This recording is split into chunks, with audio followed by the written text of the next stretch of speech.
Welcome to Saving America. This is your host, Dr. David D. Schein. One of the fun parts of hosting Saving America is meeting really interesting people.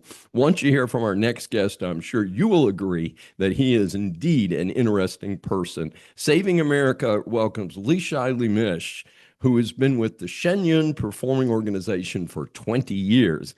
Earned his bachelor's degree in Chinese history and language from Pomona College, his master's in international relations from the London School of Economics, spent extended periods throughout East Asia, and has authored articles on Chinese cultural affairs in both English and Chinese. He joined Shen Yun Performing Arts as an MC when the company was founded in 2006, has since emceed close to 2,000 performances with the company. In addition to his performance role, he has tracked and documented on his website over 200 cases of Chinese Communist Party and its agents trying to sabotage Shen Yun internationally. He's an expert on transnational repression by the CCP and is the host of the podcast Shen Yun Voices. We welcome Leeshai Lemish for his first appearance on Saving America. Thank you so much, Dr. Dave. It's great to be here. Looking forward to talking to you. And I'm looking forward to talking to you, as we talked about before we began recording, is that we've been looking forward to having a guest. And of course, like all Americans, if you watch any TV, you periodically see TV commercials for the Shen Yun Performing Group. We also have seen some billboards around Houston. I think they do a 2-week residency about once a year here in Houston. And I don't think there's many issues here in Houston. But I wanted to start by getting some basics. So tell us about Shen Yun, what's it about, and also the relationship between that and what some people refer to as a religious organization, the Falun Gong. Yeah, so the first thing to know about Shen Yun is we're based in New York. We're a couple hours outside New York City. It's an American company. This is a performance of traditional Chinese culture through classical Chinese dance, through music, through beautiful, authentic costumes and singing and an orchestra. But it is not based in China. We're not supported by the Chinese regime. In fact, they hate our guts and try to stop us. And it was really only outside of China that you could have the freedom to bring back the traditional stories and legends and values, to your point about the spiritual elements of 5,000 years of Chinese civilization. You couldn't do it in China. It's been almost completely destroyed there. And so Shen Yun was established by elite Chinese artists from around the world, many of them first generation immigrants who came to the United States, top dancers, composers, choreographers.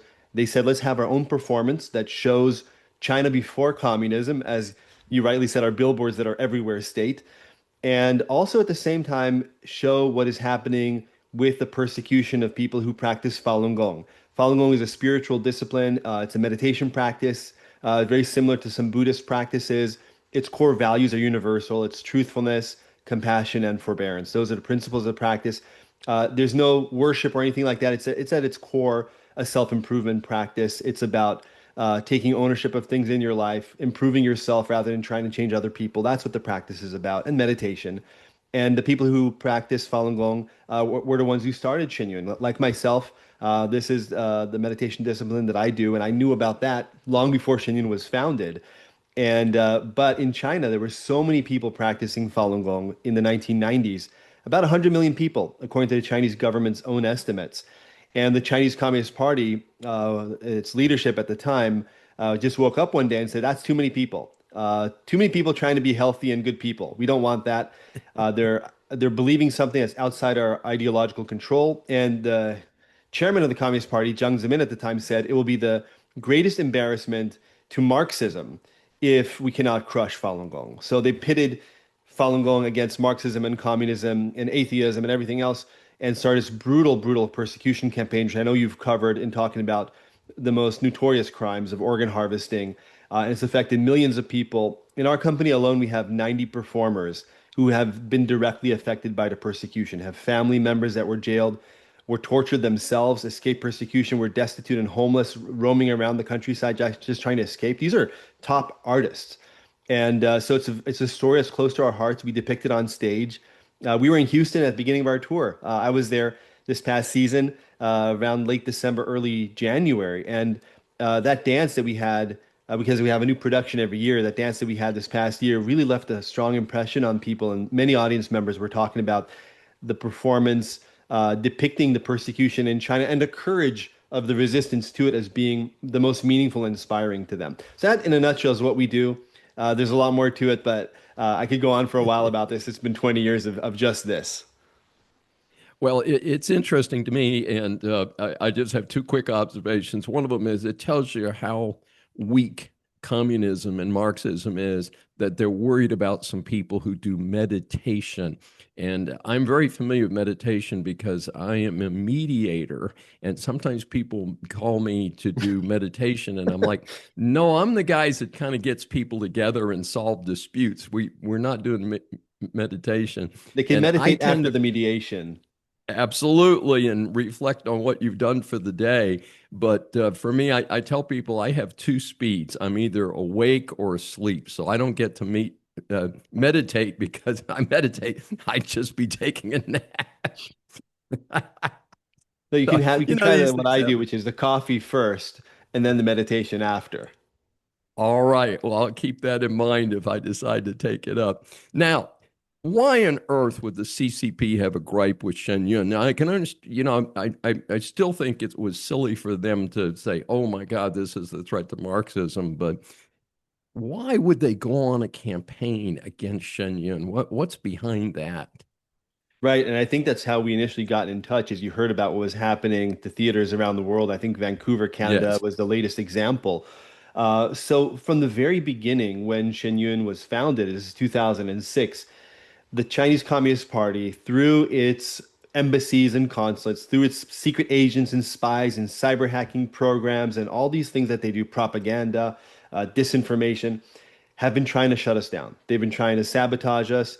Now we call this transnational repression. At the time when we were first looking at this, there wasn't a term for it. We were calling it interference. We didn't really know what to call it.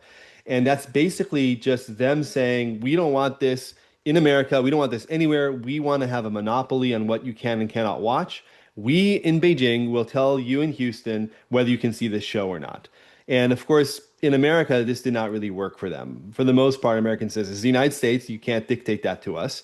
But in other places around the world that are more susceptible to corruption, places like South Korea would have a lot of business in China and fear them a lot.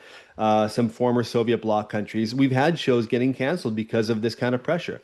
So what happened in Vancouver was they tried to pressure City Hall because they control the theater to cancel Shen Yun shows.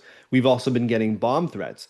So there's a lot of evidence about this. And the question you asked is why? Why are they doing this? And so the main reason is Shen Yun is showing people what China was like before communism. And by showing that, people see what China could be like without communism in the future. We're showing the real culture of Chinese heritage. And this is not just a value to non-Chinese people who come and they say, well, we hear about China on the news all the time. It's all this negative stuff. And here we saw a beautiful depiction of legacy, of literature, of stories, of history, of dynasties, very vibrant and colorful and humorous at times.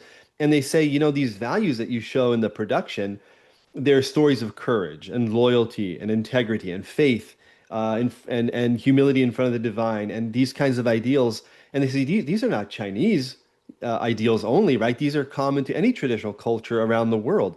And so when people see Shen Yun, they realize that we have, as Americans, much in common with traditional Chinese culture, not with the culture of China today, and that the Chinese people and American people actually have a common enemy, and that is the Chinese Communist Party. The Chinese people are not the enemy. Chinese culture is not the enemy. It's this force that's been trying to destroy it. So that's the real reason. And in addition, the fact that we created this outside of China, that they didn't do this, we did. They want to have control of all artistic forms that depict Chinese culture. We've seen this with Hollywood. We've seen this in other industries too. So they don't like that. And that this was founded by Falun Gong practitioners and that we show the persecution. And this is something that they've spent so many resources trying to tell the world is not happening, trying to tell the world that Falun Gong people are kind of weird and deserve to be treated the way they are. And here we are depicting through dancers who are Falun Gong practitioners themselves. And you see them and you can't deny that they are talented and that they're performing with a lot of joy and they look like well-balanced people. And if you meet them, you'll see that they are. And here we are, at Lincoln Center, at Kennedy Center, at all these venues around the world, in front of VIPs from all walks of life, from government and industry, right, everything, media, and we're exposing the persecution and showing the normalcy of Falun Gong and the beauty of it. And that really, really terrifies them because they so want this whole issue to go away, which really they brought upon themselves. And I mean, what a missed opportunity, right? Here's a performance that celebrates traditional Chinese culture in all its beauty, and instead of promoting it or at least letting it happen, they're trying to stop us. So that's very Yeah, ironic. it is. I want to get down as we wrap up today is talk specifically about what happened in Vancouver and in Toronto. This was relatively recent, Yeah. and that each city handled it a little bit differently. But of course, we're talking about Vancouver, Canada, and Toronto, Canada, and two major cities and very cultural cities also. A lot of interest there. So what happened in these two cases? Right, and you're absolutely right that it was handled differently in the two cities. Now, for context, we perform in many cities in Canada every year. At the Four Seasons in Toronto, we've been there 10 years straight. Vancouver, I've performed there 4 of the last 5 years just myself. And we have 8 companies, so it's luck of the draw which way you go. But I've gone to Vancouver a lot. We've been there since the very, very first year. So in Vancouver, the Chinese consulate that's based in Vancouver pressured City Hall to try to cancel the Shen Yun performances. The Queen Elizabeth Theater, where we perform, is managed or controlled in one way or another by City Hall. They try to pressure them to cancel the show. The theater and the City Hall did not cancel it. Um, and also, they received bomb threats. This was back in April of this year. And the bomb threats was not the first time that they received it. And they said, if you allow Shen Yun to perform, we will blow this place to rubble. And these threats, in many cases, and we received over 250 of these, including to our headquarters here in New York, threatening to rape performers and things like that, have been traced back to China in many instances. And they're in Chinese, and they consistently send these to theaters. And if they're unfounded, the police have investigated. There's never been anything. I want people to not worry about that. And we have security, but there's never been anything. These are emails. It's somebody sending an email. But in Vancouver, nothing happened. It did get a lot of press coverage exposing this and calls for the Canadian government, which in some regards can be stronger in terms of its relations to China, to speak up about transnational repression and what the Chinese Communist Party is doing in Canada. In Toronto, by contrast, when we had the shows there, they got a bomb threat, and the threat was discovered, the email was discovered right before the show. And with audience members already in the theater, this was a matinee, they canceled the show, evacuated the building. And this already was a little bit way beyond what any other theater has done. At most, what we've had is, oh, we got a bomb threat. It's over email. It's probably nothing. Let's make sure everybody's evacuated. The police come in. You wait outside for 45 minutes and you come back in. You have the show once it's cleared. That happened to us in France. It happened to us in Claremont, California. Not regularly, but it's happened a couple of times. In Toronto, they canceled that show and they went ahead and canceled an entire week of shows. And there was a major outcry about this from parliament members, from human rights organizations, from Chinese dissidents and activists in Canada.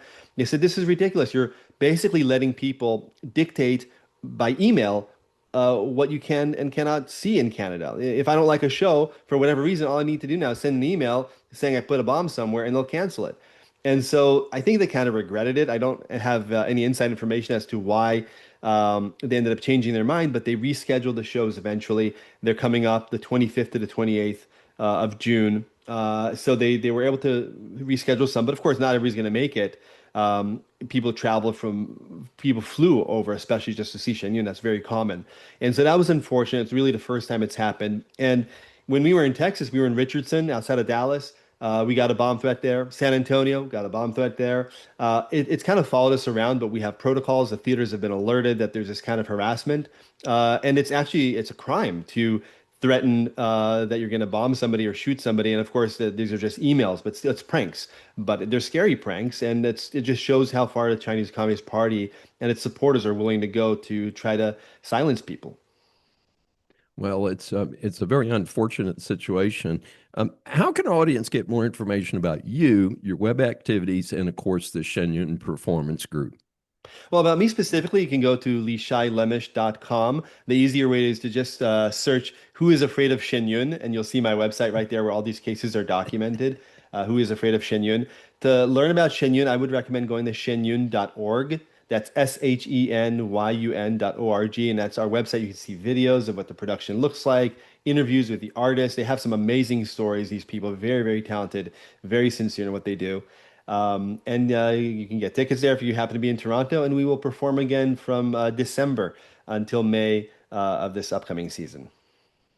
Well, Leeshai Lemish, it's been an absolute delight to visit with you. And let me make this offer. Next time you are performing in Houston or happen to be here on business, let me know and we will take you out for some Texas barbecue, It authentic sounds Texas amazing. barbecue That for that that sounds sure. amazing. Well, let's do that. I will let you know. Absolutely. Stay informed, stay engaged, and keep asking questions. This is Dr. David D. Schein. Thanks for watching this special episode of Saving America. If you enjoyed it, please like, comment, and subscribe on your favorite platform. See you next time.